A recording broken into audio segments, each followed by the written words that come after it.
Retour à la maison, dans un décor connu de tous et de toutes, bien sûr. De tous nos abonnés, évidemment, et tous ceux qui vont le devenir avec cette petite vidéo. N'oubliez pas, un petit like, un petit abonné. Très En important. plus, c'est important pour nous.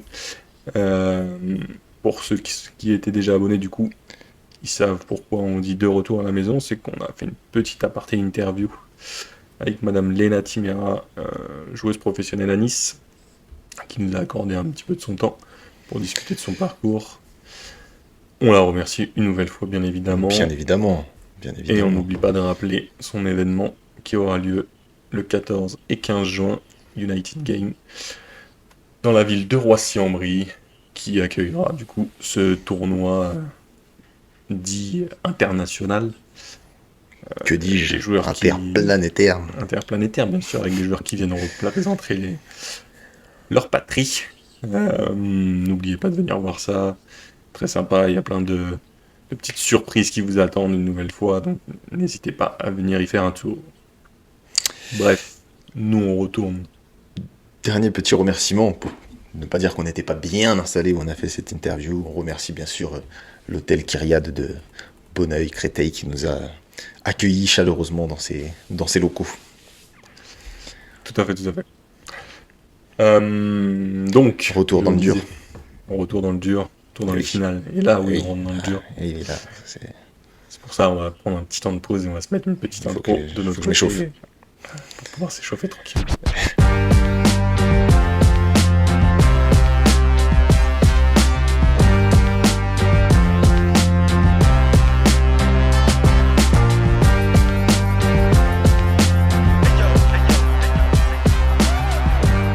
On l'a dit, hydrate-toi, ça va.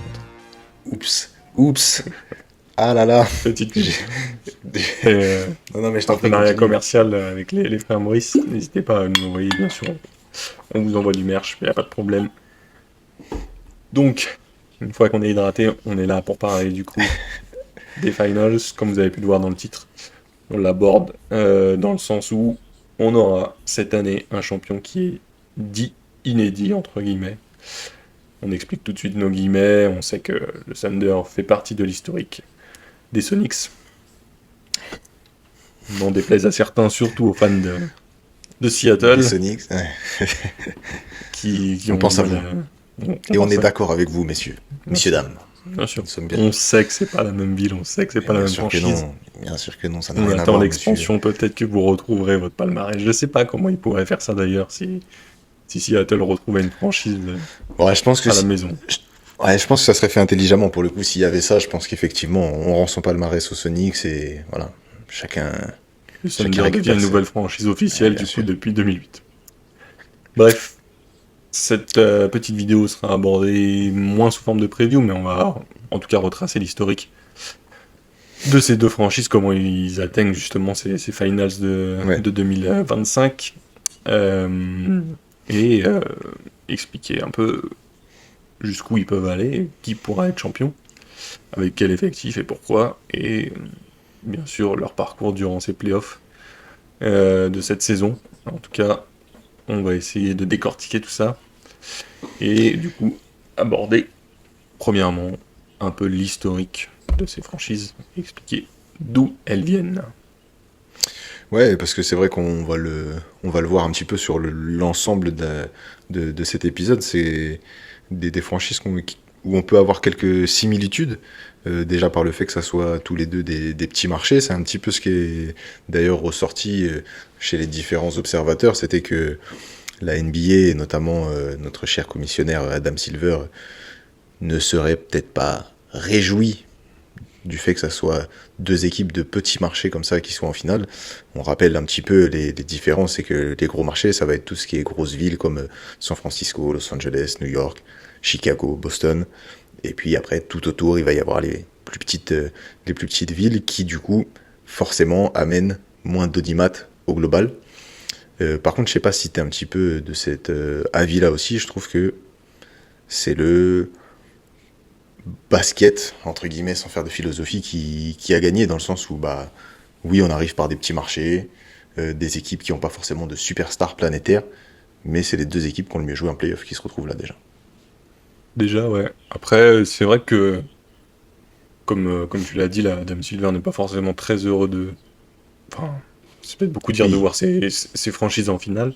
Moi, pour parler à titre personnel, c'est vrai que quand, quand je vois cette affiche, en vrai, je me dis, bon, ok, comme effectivement viens également de le dire, c'est celles qui ont le mieux joué depuis le début de ces playoffs.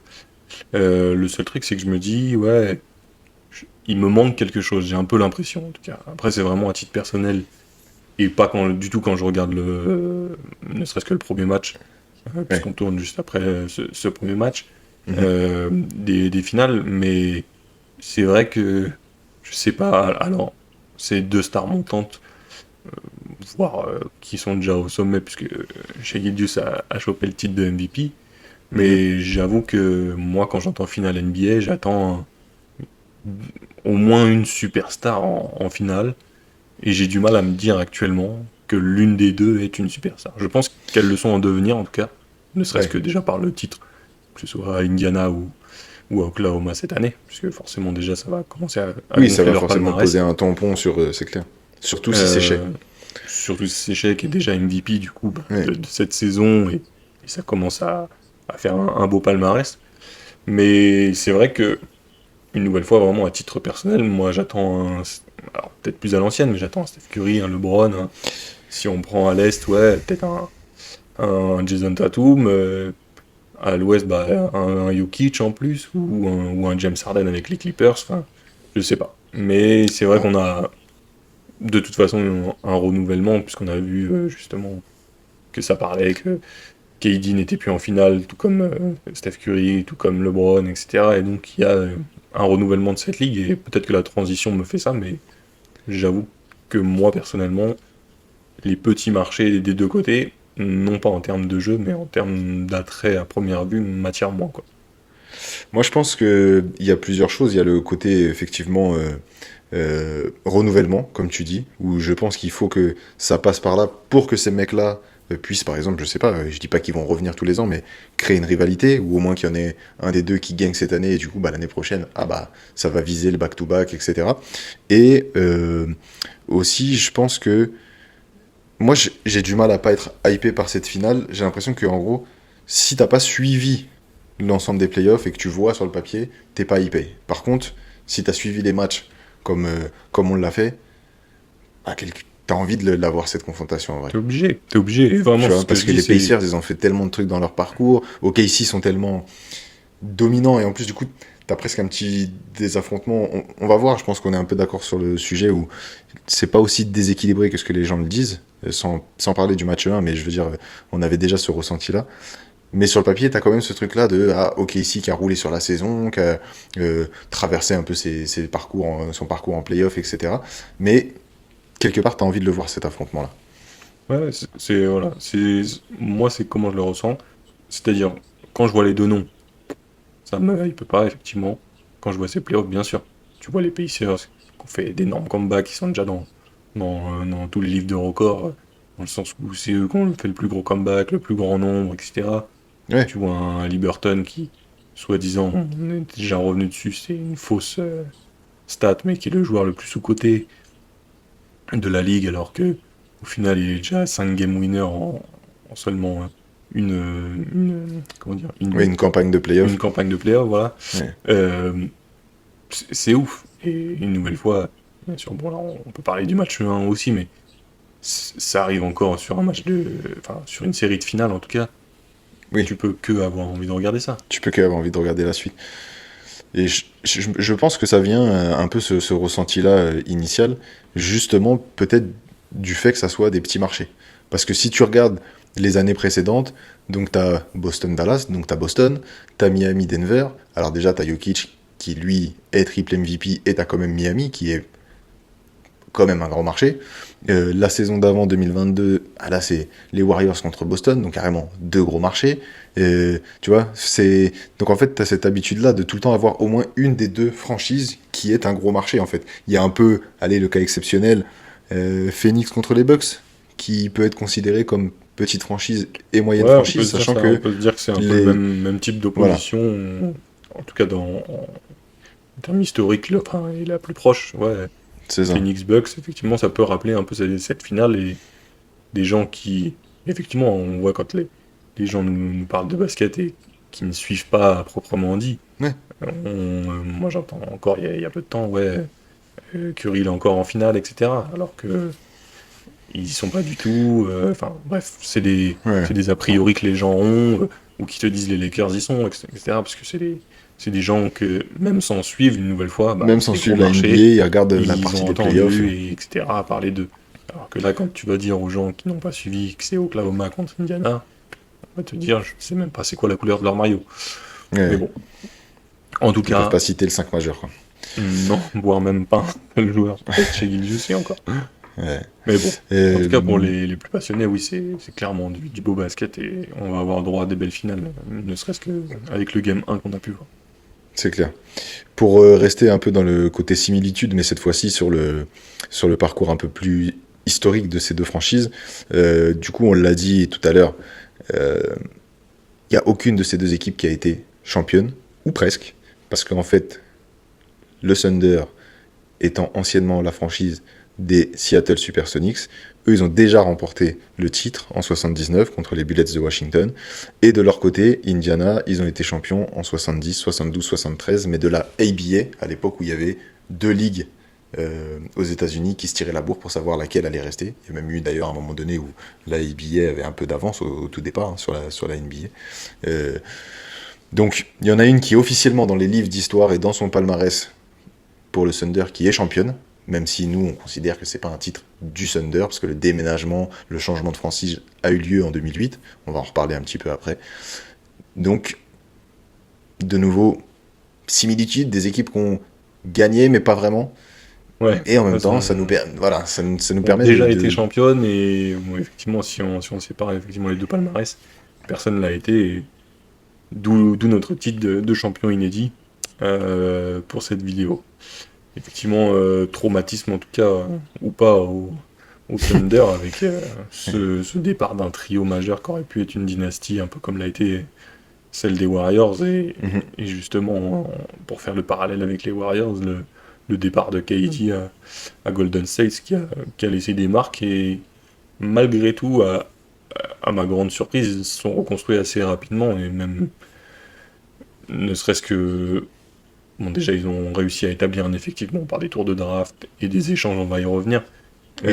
Mais ils arrivent quand même à atteindre rapidement les finales NBA. On sait qu'il y a des équipes qui mettent beaucoup plus de temps à se rétablir un effectif et encore plus à atteindre des finales. Euh, on peut parler des Knicks, on peut parler de n'importe qui met Tout énormément à de fait. temps, même des finales de conférence, Après, à les les Knicks, en même atteindre temps, de loin. quand ils ont des bons résultats, ils virent leur coach. Donc bon, chacun fait ce qu'il veut, mais Ça, c'est un débat dans lequel on va pas rentrer aujourd'hui parce qu'on n'est pas là pour ça, ouais, mais ça c'est vrai risque que d'être long. ça interroge. Une nouvelle fois, comme tu le disais, donc c'est des équipes qui se sont construites surtout pour le Thunder par la draft, par les transferts. Euh, Juste pour rester sur la partie accomplissement de franchise, c'est des équipes du coup qui ont remporté chacun leur conférence une fois chacun, toujours si on ne tient pas compte de la partie Seattle Supersonics. Le Thunder qui donc a remporté la conférence Ouest en 2012 avant de s'incliner 4-1 contre les Heatles de LeBron à l'époque. Donc c'était, comme tu le disais, l'époque de Ross West, KD, Ibaka, enfin Harden, toute cette belle époque-là. Et les Pacers, eux aussi, ont remporté une fois la conférence Est, pour le coup. Là, ça remonte à bien plus loin. Eux, ils ont mis beaucoup plus de temps à revenir, parce que c'était en 2000, donc ça fait 25 ans, et eux avaient perdu contre Kobe et Shaq, et l'ensemble des Lakers. Donc c'est pas des équipes qui sont habituées, en fait, à jouer des finales NBA. Et évidemment, vu le temps qu'il y a eu entre les deux, bah, il n'y a plus aucun joueur de l'effectif, ni même du staff qui se retrouve de nouveau là avec la même franchise, quoi. Non. On sait bah, du coup chacune des franchises a essayé de recruter un peu pour augmenter l'expérience en playoff, même si Mhm. on sait qu'Oklahoma est justement une équipe très jeune avec une moyenne d'âge à 24 et quelques. qui est la plus jeune d'ailleurs de cette campagne.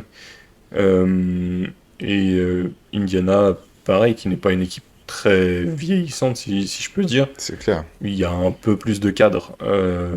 En la personne de Pascal Siakam, qui a déjà été champion, Oui. ou un Miles Turner, qui n'a pas été champion, mais qui est un peu plus expérimenté dans cette ligue et même en playoff, puisqu'Indiana a souvent fait campagne en playoff. C'est là-dessus peut-être qu'on peut distinguer une petite différence, et encore c'est en chipotant. Après, on a vu peut-être une campagne différente d'un côté comme de l'autre, avec un premier tour extrêmement facile pour Oklahoma, et Ouais. à l'inverse, un deuxième tour contre Denver, où on s'est même posé la question s'ils parviendraient à sortir de ces matchs, et surtout de ce match 7. Ils finissent par le faire. En finale de conférence, il n'y a pas débat non plus. Un peu Non, ça, cette c'est fois-ci comme l'Est. Mais malgré tout, Indiana, à la grande surprise de beaucoup, je pense, sauf ceux qui avaient prédit, peut-être uniquement d'ailleurs les supporters des Pacers, une finale d'Indiana, mais ils ont quand même roulé sur la conférence Est, et sur des grosses équipes. Première, les Bucks, un peu moins surprenant, mais quand même, vu le résultat, Ouais. un 4-1, et la manière qui va avec.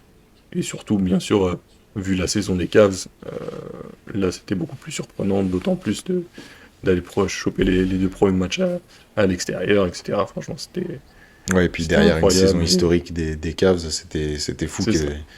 qu'il les explose comme ça, même si à chaque fois c'est pas pour minimiser les trucs, mais il y avait pas mal de blessures chez les Cavs.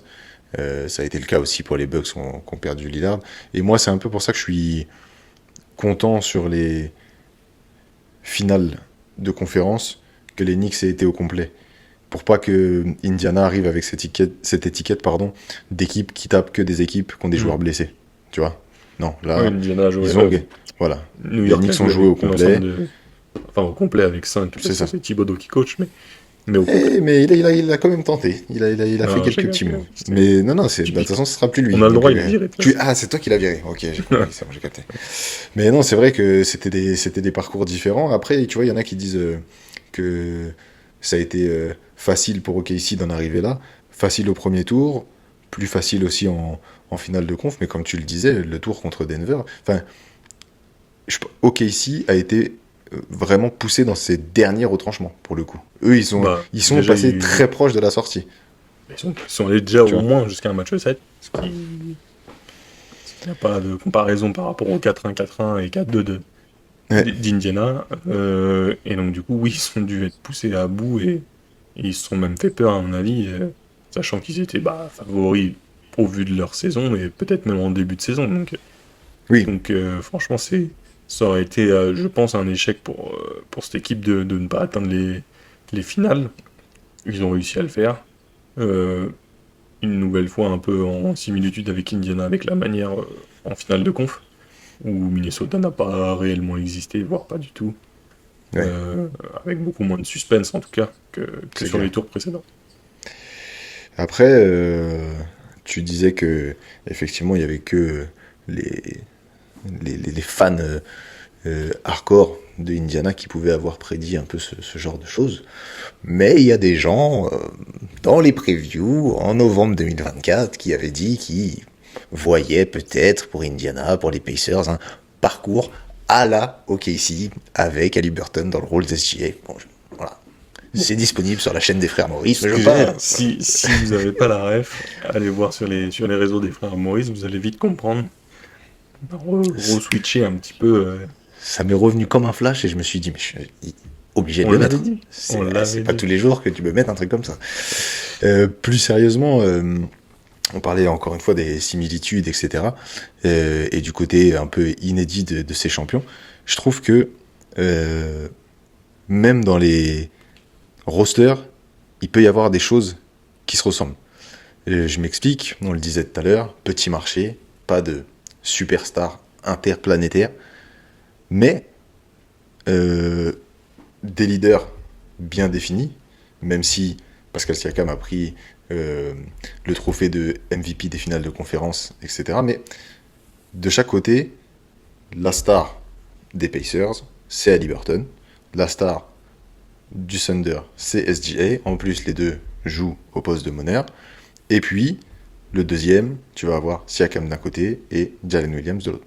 Donc en fait, ça aussi, avec des gens autour, des intérieurs qui sont capables de shooter, comme Shuttlegram d'un côté, Miles Turner de l'autre, un deuxième arrière qui va être fort défensivement, avec Caruso quand il joue, Lugensdort, et de l'autre côté Nembhard. Je trouve que tu vois, il y a pas mal de choses qui s'approchent. Les deux ont de la profondeur de banc.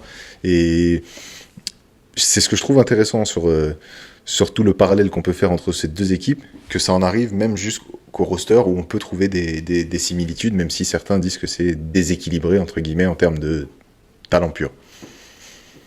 Talent pur peut-être, et encore, ça reste à démontrer. Et j'allais te dire, moi je suis pas spécialement d'accord avec ça. Après, franchement, c'est des effectifs ultra complets, jusqu'à une profondeur de banc qui peut aller à un 8-9e joueur qui peut clairement rentrer dans ces finals, alors qu'on a déjà vu assez régulièrement pendant des finals où ça se limite à un roster à 6-7 joueurs. Clairement. Pas plus, et franchement, là c'est un peu l'inverse.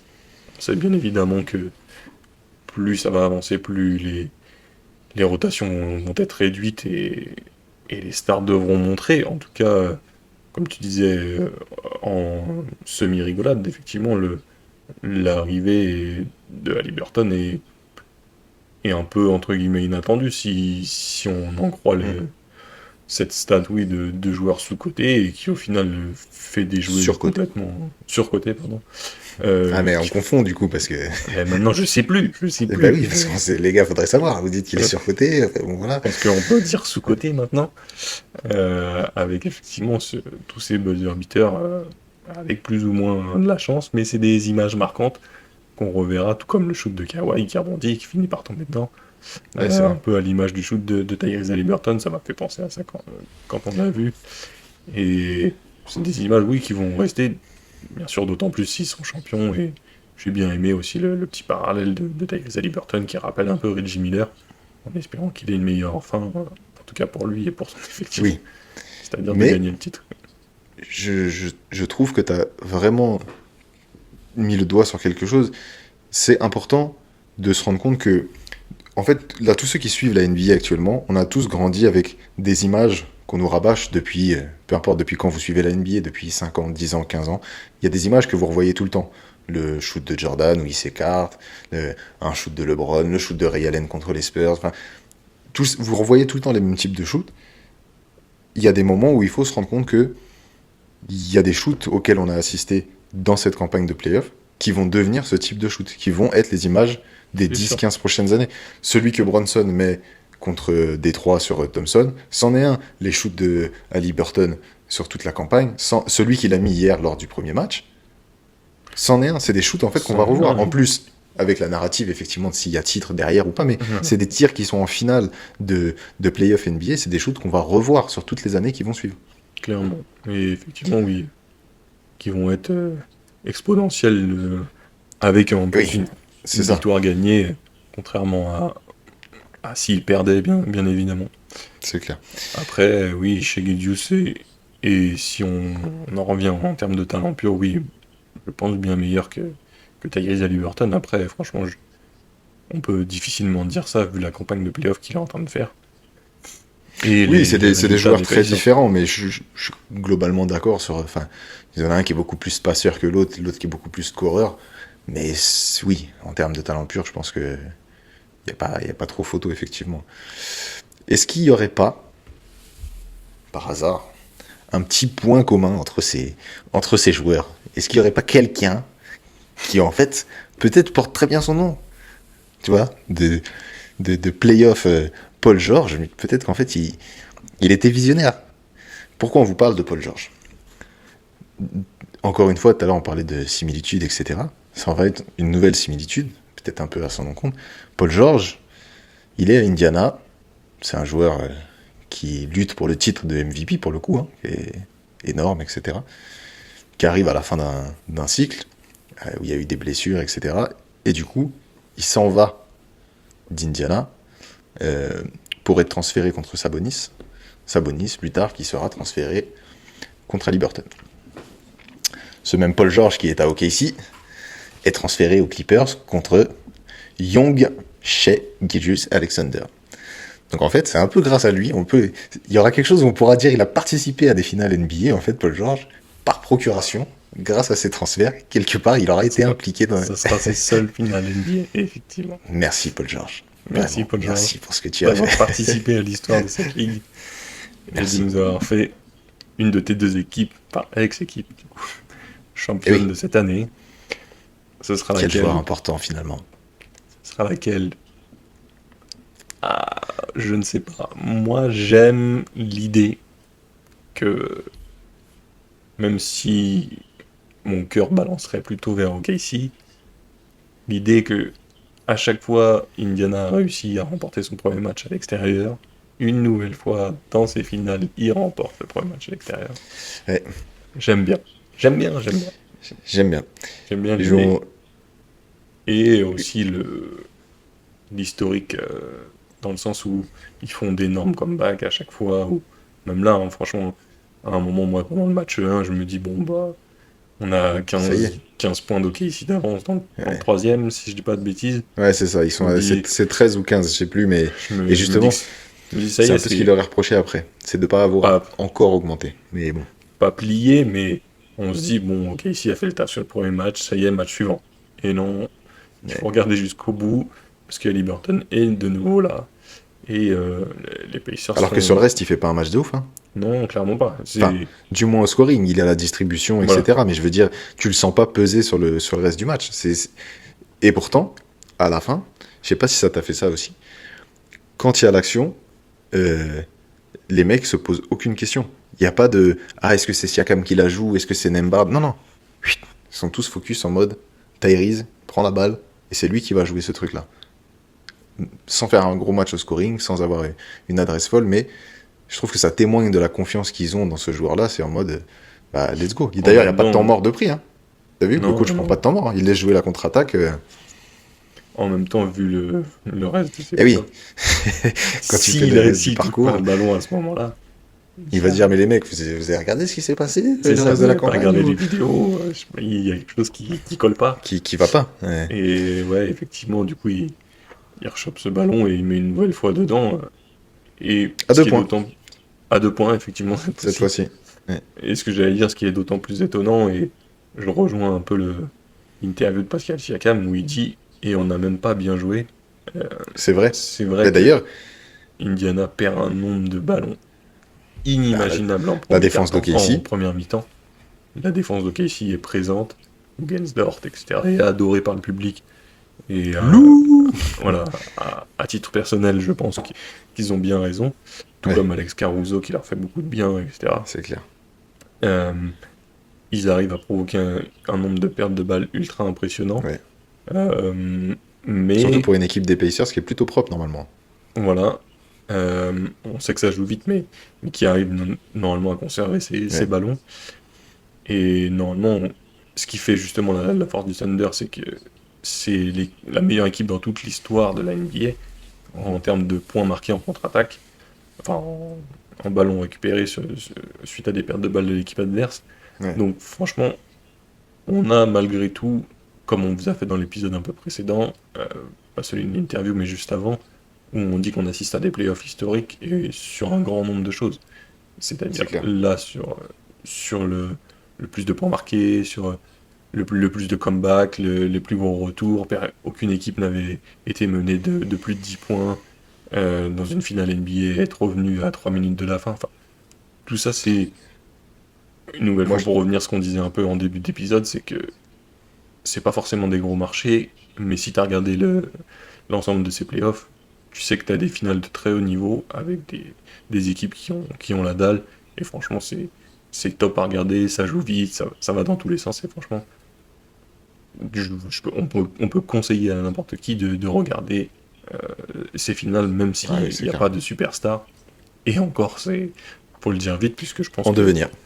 Voilà, en devenir est déjà quasiment établi, quoi. Ouais. Et moi, c'est vrai que dans toutes les stats qui sont passées, parce que vous connaissez la NBA, ça va vite, ils vous sortent des stats dans tous les sens, etc. Il y en a une qui m'a vraiment marqué pour ceux qui ont joué un petit peu au basket, peu importe le niveau, etc. Mais j'ai vu qu'ils sont revenus 5 fois. Ils ont gagné ou sont revenus au score en étant menés de plus de 7 points dans la dernière minute. C'est n'importe quoi. Déjà, juste C'est mentalement. de se dire, mais non, mais on n'a pas perdu là. Voilà. Juste mentalement se dire qu'ils n'ont pas perdu. Et après, au-delà du mental, il faut bien sûr avoir les capacités de le faire. C'est ça. Donc, parce que se dire que tu vas gagner même si t'es à moins 20, bon, n'importe qui, entre guillemets, peut le faire. Oui. Mais après, le réaliser, c'est autre chose. Et eux, ils C'est font autre que chose, le c'est réaliser. Et c'est ouf. Et voilà, je peux que conseiller. Et du coup, comme je vous disais, pronostiquer une victoire des Pacers, vu la surprise générale à laquelle on a droit. Justement, dernier petit point peut-être, enfin, sauf si t'as d'autres choses derrière, mais donc tu disais que tu verrais bien une victoire des Pacers malgré les cotes qui leur sont défavorables. Pourquoi pas? Pourquoi pas? Ils ont été défavorables face aux Cavs. Les Knicks. Bah, de toute façon, ils sont de ouf. Enfin voilà. Les Knicks peut-être un peu moins, j'ai pas les cotes en tête, mais. Bah, ils n'étaient pas favoris parce que déjà ils étaient moins bien classés, donc à l'extérieur, Déjà. donc enfin voilà. Ils commençaient déjà avec 2 matchs à l'extérieur, tout comme là. Et c'est pour ça que je disais plus ou moins en rigolant, c'est que j'ai bien envie de penser la même chose qu'ils vont. Alors je dis pas qu'ils vont faire un 4-1 ou un 4-2 comme ils ont, Oui. ils ont placé, mais ils ont réussi déjà à reprendre l'avantage du terrain dès le premier match. C'est-à-dire en allant gagner au KC, on sait que c'est une salle où il y a quand même un peu une ferveur locale, on va dire. Mon pote, Et une ambiance pareil qu'il y avait hier. pour Indiana, où quand ils vont retourner chez eux, comme on l'a dit, c'est une équipe qui joue à Indiana depuis la ABA, donc c'est-à-dire depuis des années, Ouais. donc qui intéresse la population locale, si je peux dire, et la ville entière va être tournée vers ce match-là quand ils vont rentrer à la maison. Et ça, c'est ce qu'il faut comprendre aussi quand c'est des petits marchés. Comme tu disais, comme c'est plus local, en fait, il y a toute la ville, même les gens qui suivent pas la NBA, etc. En fait, c'est ce que ils expliquaient, même des gens comme Rémi Reverchon, qui ont l'habitude de suivre les finales NBA depuis des années, etc. Où ils disaient, en fait, la ferveur qu'il y a dans ces petits marchés, c'est presque encore pire que dans les gros marchés, parce que là, en fait, les mecs n'ont que ça, et du coup, tout le monde est derrière l'équipe. Enfin, hier, tout à l'heure, d'ailleurs, j'ai regardé une émission avec Rémi Reverchon, où il disait, en ayant fait l'Oracle Arena, le stade de Cleveland à l'époque, LeBron, etc., où il disait, en termes d'ambiance, de bruit, ce qu'ils ont vécu hier, ils le mettaient top 1. Quand tu vois les trucs auxquels ils ont assisté, c'est quand même fou.